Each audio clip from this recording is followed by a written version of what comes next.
Ye bavudde n'abaana bampise buyisi muki mu buliri nga nebase ne baŋŋamba maama abasajja bazze n'amabaati n'emiti bakuba ku ttaka lyaffe ki ebbaati sirina musajja n'omu gwe mmanyi naye be baakutteko bali koodi Kampala bagambye bavudde Busaabala.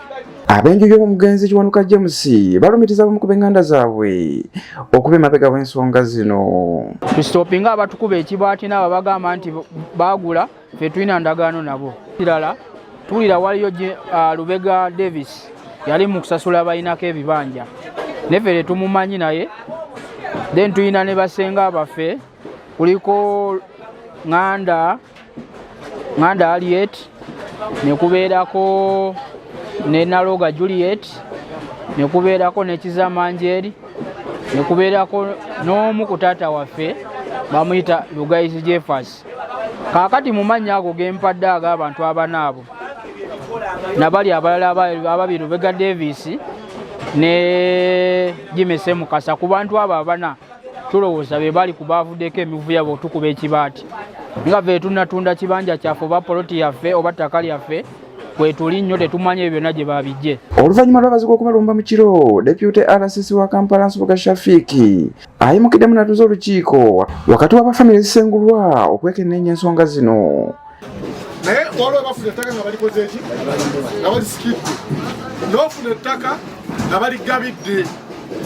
Kati oddamu okufuna ettaka omulundi ogwokuna kulwa Pulezidenti Museveni amanyi abanaku n'ofuna ettaka ng'osangiddwawo okuva 1995 ofuna ki ettaka olwoyo ffe gwe twekenneenya ba RDC oyo najja bagita tazikula okwota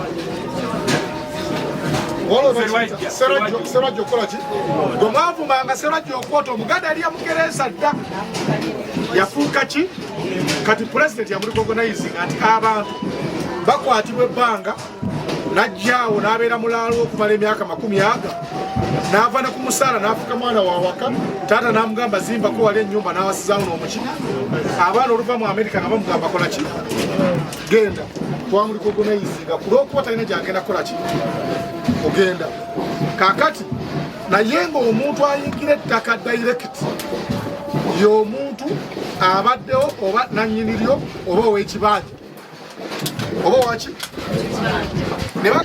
Mu lukuŋŋaana luno Chairman alabiddwako nga ebigambo bimukalira ku matama oluvannyuma lw'okusoyerwa ebibuuzo ku nsonga z'okusengula abatuuze. Ekyapa alina wakwata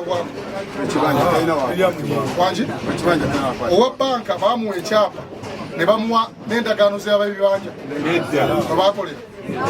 Kati zino ensonga ntono nnyo shortcut y'okwifikitinga abantu mu Kampala kati abantu bakozesa banka bakosa ki twabiguddemu Pulezidenti yabiguddemu n'atugamba kyova olaba nga any eviction to take place wateekwa kuba court order eyo lusigala nga lupapula mpaka nga tumaze ogikiryalinga sirina any clearance ya evicting abantu wano kati mwe mwemerera mutya ku ttaka ng'abantu bakkiriziganyiza baabwe ne bagaana obbaga nti bali abakolera baabwe emyezi emeka 2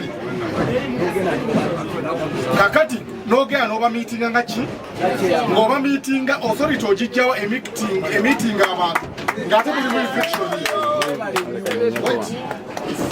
RCC ayogera sirina buyinza bumiitinga muntu mu ndagaano ya kumivictinga mu ki omusirikale ne operations odi Kampala n'amayinja talina buyinza bugenda kuteesaganya nga bagenda kujja mu Uganda ku kibanda kye kwawangaalidde kwazaalidde abaana era wajja akasente emyaka 40 tewali nsonga lwaki ejjambi ejja mu kitundu kyange nga nze head security nga n'akasaale sikakkirizaamu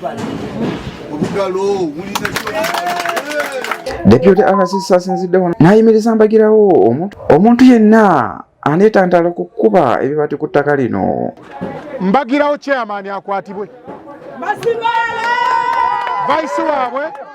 vice we akole ki ne defense akole ki tetwagala bantu bakulembeze ate bawolekera babbi tetwagala bawolekera baki buli yaleese ekibaati buli eyawerekedde akube kiki gano amagezi gempa omugagga.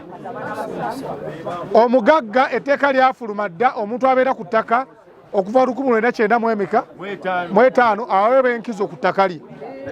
N'olwekyo nyimiriza unlawful eviction ku ttaka liriwa.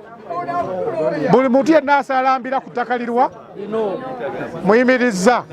Era nga ngenda kuwandiika ebbaluwa eyita enjuyi ki zombi tubeere nga tukola ki tukanya otugenda otegeera ow'ekibanja nti agula oba tebamugula by force.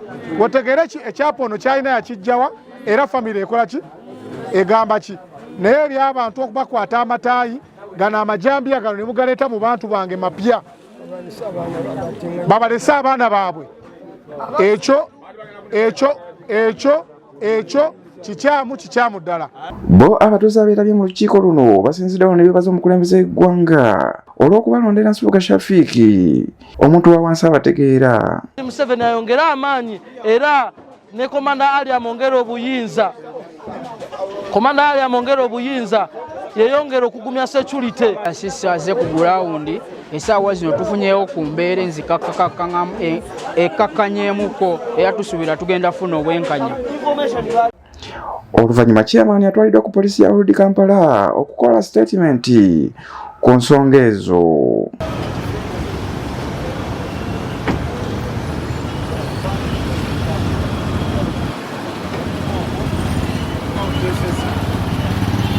TV Sakamate, Makala TV, Agatalinda.